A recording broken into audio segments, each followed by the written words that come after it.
नमस्कार मित्रों, आदर्श शिक्षण संस्थान जोधपुर के यूट्यूब चैनल पर आप सबका हार्दिक स्वागत एवं अभिनंदन। आज हम कक्षा अष्टमी के गणित विषय के अंदर अध्याय संख्या 3 चतुर्भुजों को समझना। इससे पहले हमने 2 अध्याय पूर्ण कर चुके हैं, तो आज हम पढ़ेंगे अध्याय 3 चतुर्भुजों को समझना।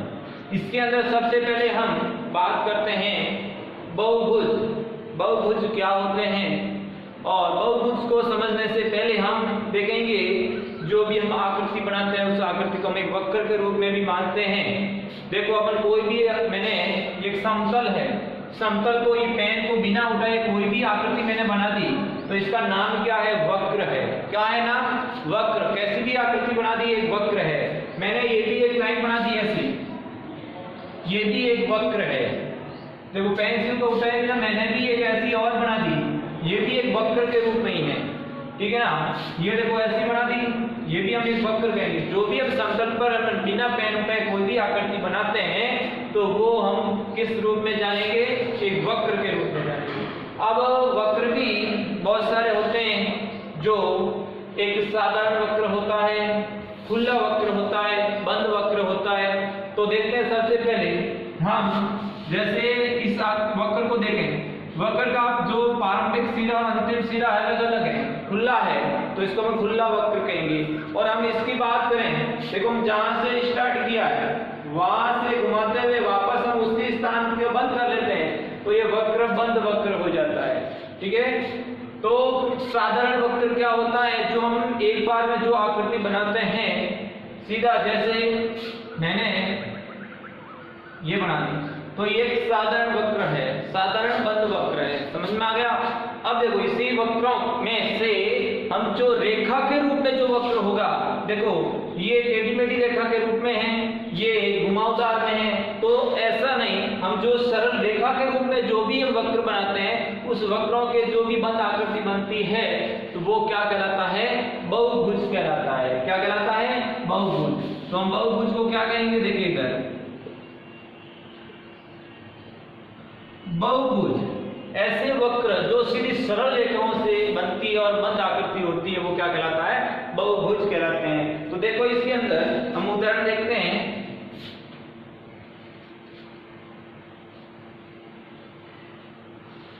बहुभुज के अंदर ये देखो हमने एक रेखा खींच ली, ये एक सीधी सरल रेखा, लेकिन कोई बंद आकृति बन रही है इससे? क्या नहीं बन रही है। और हम एक दूसरी ऐसे 2 रेखाएं बनाते हैं, 2 सरल रेखाओं से भी बंद आकृति बनती है? क्या नहीं बनी। अब हम तीसरी आकृति और 3 रेखाओं से लेते हैं, एक ऐसे ले ली, एक ऐसे ले ली, तीसरी इसको वापस मिला दी। तो देखो 3 सरल रेखाओं से हमने एक बंद आकृति प्राप्त की, तो इसका नाम क्या होगा? त्रिभुज। क्योंकि 3 भुजाओं से बनी बंद आकृति को त्रिभुज कहते हैं। तो इसको सामान्य व्यापक रूप में हम क्या कह सकते हैं? ये एक बहुभुज है। क्या है? बहुभुज है। बहुत सारी भुजाओं से मिलकर बंद आकृति बनती है, उसे हम बहुभुज कहेंगे। अब इसके अंदर हम अलग अलग भुजाओं का माप लेंगे तो उस बहुभुज का नाम हो जाएगा। इसके अंदर भुजाओं की संख्या देखो 1 2 3 भुजाएं हैं, तो देखो यहाँ हो जाएगा त्रिभुज। क्या हो जाएगा? त्रिभुज। भुज तो है ही है, भुजा है, कितनी भुजा है? 3 भुजाओं वाला त्रिभुज हो गया। अब जैसे जैसे भुजाओं की संख्या बढ़ती जाएगी उसी के अनुसार इस बहुभुज का नाम होता जाएगा। तो देखो इसके अंदर सबसे पहले हम भुजाओं की संख्या लेंगे और उसके आगे हम उसकी आकृति बनाएंगे और उसके आगे हम उसका नाम लिखेंगे। तो सबसे पहले देखो बहुभुज में भुजाओं की संख्या या शीर्षों की संख्या एक ही बात है। हम जैसे अपने त्रिभुज बनाया था, ये इस त्रिभुज के अंदर भुजाएं कितनी है? 1 2 3, तो त्रिभुज। इसके अंदर शीर्ष भी कितने हैं? 3 ही तो है। देखो 1 2 3, भले 3 शीर्ष है या 3 भुजा है, वो बंद आकृति बनाएगी सरल रेखाओं से, तो वो बहुभुज कहलाएगा। तो देखो इसके अंदर हम सबसे पहले यहाँ पर लिखेंगे भुजाओं की संख्या। क्या लिखेंगे? भुजाओं की संख्या या शीर्षों की संख्या, और अब उसकी आकृति हो जाएगी। क्या हो जाएगी? आकृति। और उस बहुभुज का क्या हो जाएगा? नाम हो जाएगा। बहुभुज का नाम समझ में आ गया? अब देखो, अभी हम लाइन वाइज लिखेंगे। सबसे पहले भुजाओं की संख्या मान लो एक से तो कोई बहुभुज बनता नहीं है, मैंने बताया है। बहुभुजों की नहीं, यदि भुजाओं की संख्या 2 ले ली, देखो एक लेंगे तो बंद आकृति नहीं बनेंगे, 2 लेंगे तो भी बंद आकृति नहीं बनेगी, कम से कम कितनी भुजा लेनी पड़ेगी, 3 भुजाएं लेनी पड़ेगी, 3 सरल रेखाएं लेनी पड़ेगी तो हमारा बहुभुज बनेगा। तो बहुभुज के लिए कम से कम कितनी भुजाओं की जरूरत पड़ेगी, 3 भुजाओं की। यदि मैं भुजाओं की संख्या 3 लेता हूं तो हमारी 3 भुजाओं से आकृति कैसे बनेगी, 3 भुजाओं से हमारी जो भी आकृति बनेगी वो त्रिभुज बनेगा। क्या बनेगा, त्रिभुज। समझ में आ गया। हम यदि भुजाओं की संख्या 4 ले लें तो 4 से हमारा क्या बनेगा, चतुर्भुज बनेगा। क्या बनेगा, 4 भुजाओं से घिरी बंद आकृति क्या कहलाता है, चतुर्भुज कहलाता है। तो इसके अंदर देखो 1 2 3 4 भुजा है तो इसका नाम हो जाएगा चतुर्भुज। क्या नाम हो जाएगा, चतुर्भुज। अब देखो, अब इसके अंदर यदि मैं भुजाओं की संख्या 5 लेता हूं तो कौन सी आकृति बनेगी, 3 भुजाओं से त्रिभुज, 4 से चतुर्भुज, 5 से पंचभुज बनेगा। और पंचभुजों में भुजाओं की संख्या 5 होगी। देखो 1 2 3 4 5, तो 5 भुजाएं हैं तो इसका नाम क्या हो जाएगा, पंचभुज। क्या नाम हो जाएगा, पंचभुज। इसी प्रकार भुजाओं की संख्या 6 लेते हैं तो षष्ठभुज बनेगा। क्या बनेगा, षष्ठभुज। तो षष्ठभुज कैसा होगा ना, 1 2 3 4 5। अब देखो इसके अंदर 6 बनाते हैं, ये ले लिया ऐसे ऐसे ऐसे, कैसे भी बना दो आप, 6 हो। यदि ऐसा नहीं बनाना तो ऐसा भी बन जाएगा। देखो ये ऐसा भी बनता है, 1 2 3 4 5 6।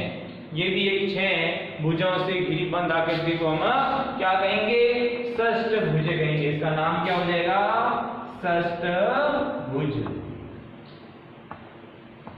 तो ये 6 भुजाएं हो गई। कितनी हो गई, 6। अब मैं भुजाओं की संख्या 7 ले लूं।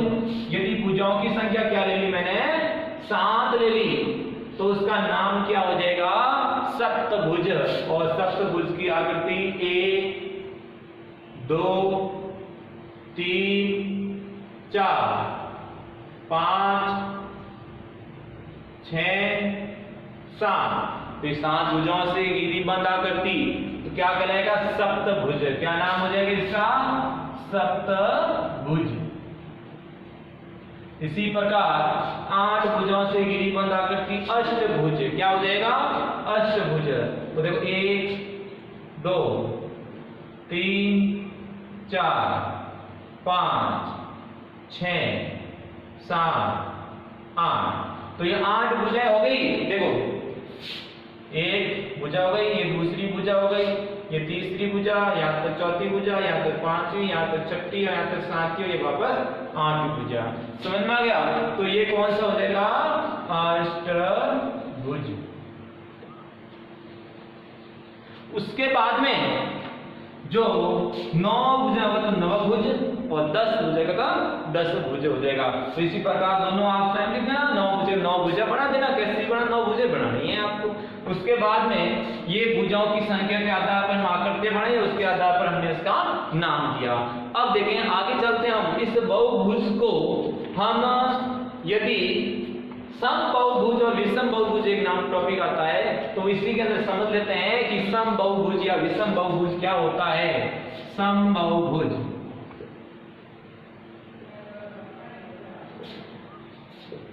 और विषम बहुभुज।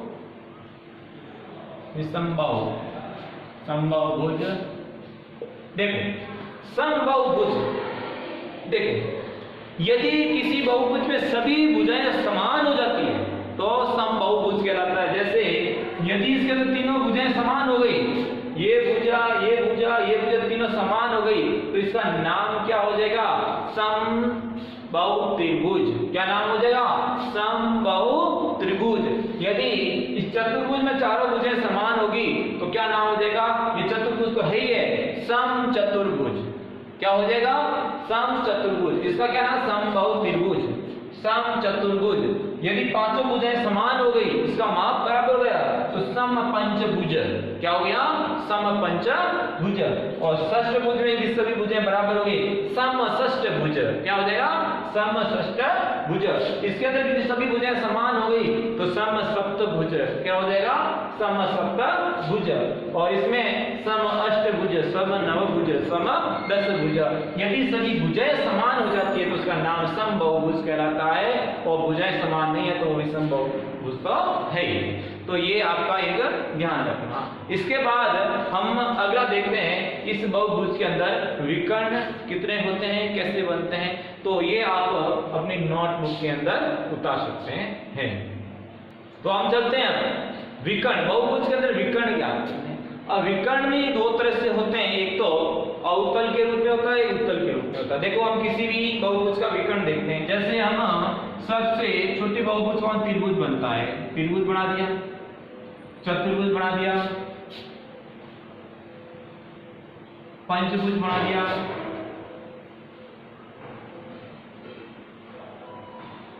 षष्ठभुज बना दिया।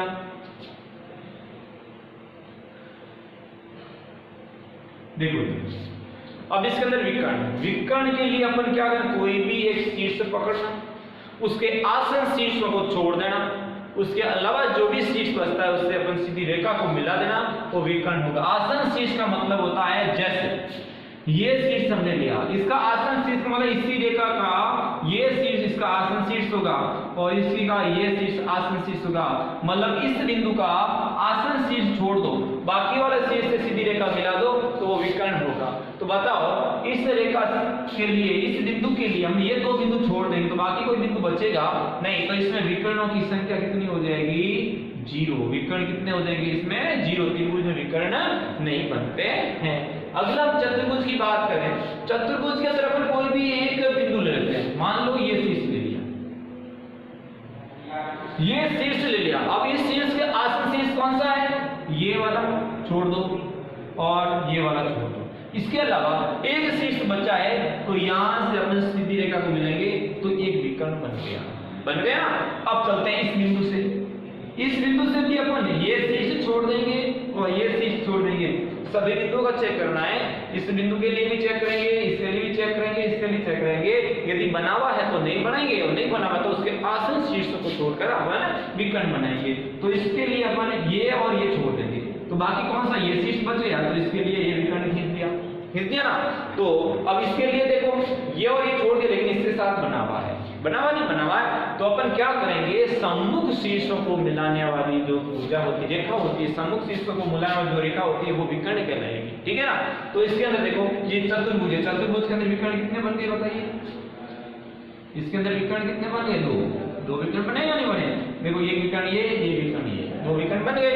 अब चलते हैं इसके आगे पंचभुज के अंदर, ये हो गया आपका त्रिभुज 3 भुजा वाला, ये चतुर्भुज 4 भुजा वाला, ये पंचभुज 5 भुजा वाला। अब इसके अंदर विकर्ण बनाते हैं। देखो अब विकर्ण बनाने के लिए अपन क्या करेंगे, इस वाले कोई भी एक को पकड़ लो आप, सबसे पहले इसको पकड़ लेते हैं, जैसे इसको लिया तो इसके आसन शीर्षों को छोड़ दे, उसके अलावा जो भी बचते हैं। अब बताओ इसके अलावा ये छोड़ दो और इसका आसन ये छोड़ दो, बाकी ये दोनों बचे हैं, तो इसके साथ सीधी रेखा मिलाओ तो ये विकर्ण होगा, ये भी विकर्ण होगा, इसका हो गया।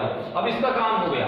अब इस बिंदु पे चलते हैं, इस बिंदु के लिए भी आसन बिंदु छोड़ दो, आसन शीर्ष कौन सा इसका आसन ये वाला और ये वाला छोड़ दो, बाकी कौन कौन से, देखो ये एक विकर्ण बन गया, इसके साथ भी ये वाला विकर्ण बन गया, तो इसके साथ भी 2 विकर्ण हो गए। अब चलते हैं इस बिंदु के लिए, इस बिंदु के लिए देखो ये आसन छोड़ के बाकी दोनों बिंदु से विकर्ण खींच दो, ये विकर्ण पहले से खींचा हुआ है, तो अपन बाकी कौन सा बचा, ये वाला, तो ये विकर्ण हो गया। अब देखो इस बिंदु के लिए भी ये दोनों छोड़ दो, बाकी दोनों से बना हुआ है, इसका भी दोनों से बना हुआ है, तो इस प्रकार टोटल कितने विकर्ण हो गए, गिनती कर लो, 1 2 3 4, कितने विकर्ण हो गए, 4 विकर्ण हो गए। और एक ये रहा 5, देखो सब हो गया, 1 2 3 4 5 विकर्ण। तो पंचभुज के लिए कौन कितने विकर्ण हो गए, 5। इसी प्रकार अब देखो ये संख्या बड़ी होगी तो इसके अंदर विकर्ण की जटिलता आएगी, क्योंकि आप लोग कंफ्यूज हो जाएंगे। देखो एक एक बिंदु लेकर देख चेक भी कर लो, यहाँ पर गए तो इस दोनों को छोड़ दो, तो 1 2 3 हो गए। उसके बाद में मतलब यहां से 3 बन गए। उसके बाद यहां पर देखो, यहां के लिए इस दोनों को छोड़ दो, तो कितने बन गए 1 2 3, मतलब यहां से भी 3 बन गए। उसके बाद इस बिंदु का लेते हैं, इस बिंदु के लिए ये और ये छोड़ दो, तो इसका ये है ऑलरेडी पहले से, तो कौन सा हो जाएगा 1 ये 2, तो मतलब यहां से कितने बन गए 2 बन गए। अब देखो इस बिंदु की बात करें, तो इस बिंदु के लिए इस दोनों को छोड़ दो, तो देखो ये एक बना हुआ है, ये भी बना हुआ है, तो ये बन जाएगा इसके साथ 1 हो गया। अब देखो यहां के लिए इस दोनों को छोड़ दो, बाकी देखो यहां से बन गया, यहां से भी बन गया, यहां से भी बन गया, और इसके लिए देखो इस दोनों को छोड़ दो, तो यहां से भी बन गया, यहां से भी बन गया, यहां से बन गया। अब टोटल विकर्ण कितने हुए 3 और 3 6 और 2 8 और 1 9। इस प्रकार आपको विकर्ण बनाने पड़ेंगे। जैसे आपको पूछ लिया 10 भुजा वाला है, तो 10 भुजा में विकर्ण तो बहुत जटिल हो जाएगा, तो इसके लिए आपको एक सूत्र याद रखना है, सिंपल सा सूत्र यह है, विकर्णों की संख्या ज्ञात करने। बहुभुज में कोई भी बहुभुज हो, बहुभुज में विकर्णों की संख्या ज्ञात करना सीधा तरीका, विकर्णों की संख्या सूत्र यह है n कोष्टक n-3/2। n क्या है बहुभुज में भुजाओं की संख्या।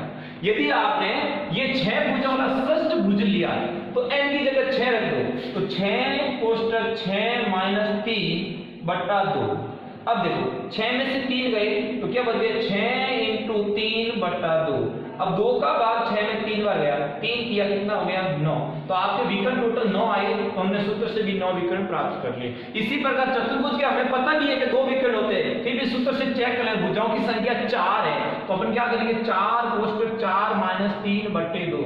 तो यहाँ पर क्या हो जाएगा 4 × 1/2, 2 का भाग 4 में 2 बार, 2 1 2, तो यहाँ 2 विकर्ण है। इस प्रकार ये सूत्र हो गया बहुभुज में विकर्णों की संख्या ज्ञात कैसे करते हैं, तो ये आपको इतना पता होना चाहिए। अब एक 2 चीज और है वो समझ लेते हैं। बहुभुज के अंदर विकर्ण कैसे बनते हैं, एक तो अभ्यंतर, एक देखो एक नाम है अभ्यंतर और एक है बहिर्भाग। बहिर्भाग इसका मतलब समझे, अभ्यंतर का मतलब होता है कोई भी बहुभुज है, कोई भी बहुभुज है उसके अंदर का कोई भी भाग होगा उसको अपन अभ्यंतर कहेंगे, और बहुभुज के कोई बाहर का भाग होगा उसको हम बहिर्भाग कहेंगे। इतना याद रखना है। अब चलते हैं, देखो उत्तल और अवतल बहुभुज। उत्तल बहुभुज क्या होता है और अवतल बहुभुज क्या होता है, तो देखते हैं हम अगला टॉपिक है। देखो एक तो है उत्तल बहुभुज, एक है अवतल बहुभुज। सिंपल सा है, देखें उत्तल बहुभुज जो हमने जो भी आकृति बनाई ये सब उत्तल है, क्योंकि इसके अंदर विकर्ण अंदर बने हैं। तो देखो ये आकृति बनाई हमने अभी, चतुर्भुज बनाई, इसके अंदर विकर्ण 2 बने और दोनों विकर्ण बहुभुज के अंदर है, तो इसको अपन क्या कहेंगे उत्तल बहुभुज कहेंगे। यदि कोई बहुभुज में विकर्ण बाहर बन गया तो उस बहुभुज का क्या हो जाएगा अवतल। जैसे एक उदाहरण देख लेते हैं अपन, जैसे हमने ये बनाया, ये भी तो एक बहुभुज है, सरल रेखाओं से तो बना है, तो इसके अंदर देखो हम इसका विकर्ण, इसके लिए ये बिंदु और ये बिंदु छोड़ सकते हैं, लेकिन ये विकर्ण तो खींच सकते हैं ना बाहर। ये देखो विकर्ण बहुभुज से बाहर बन गया, तो इसका नाम क्या हो जाएगा अवतल बहुभुज। तो ध्यान रखना अवतल के अंदर विकर्ण अंदर बनेंगे सब, और उत्तल के अंदर एक भी बार बन गया तो वो कौन सा हो गया अवतल हो गया। बाकी अंदर बन सकता है लेकिन एक भी बार बन गया तो ये अवतल बहुभुज हो गया। तो ये हमने आज पढ़ा था। इसके आगे हमने समबाहुभुज पढ़ लिया है और विषम बहुभुज पढ़ लिया है, और कल हम इसके आगे पढ़ेंगे बहुभुज के अंदर और क्या क्या इसके कोण गुणधर्म है, इसके बारे में अपन कल पढ़ेंगे कि त्रिभुज के अंदर कोणों का योग 180 डिग्री होता है, और बहुभुज के अंदर अलग अलग त्रिभुज के रूप में डिवाइड करके हम उस कोणों का मापों का योग करेंगे। तो आज के लिए धन्यवाद।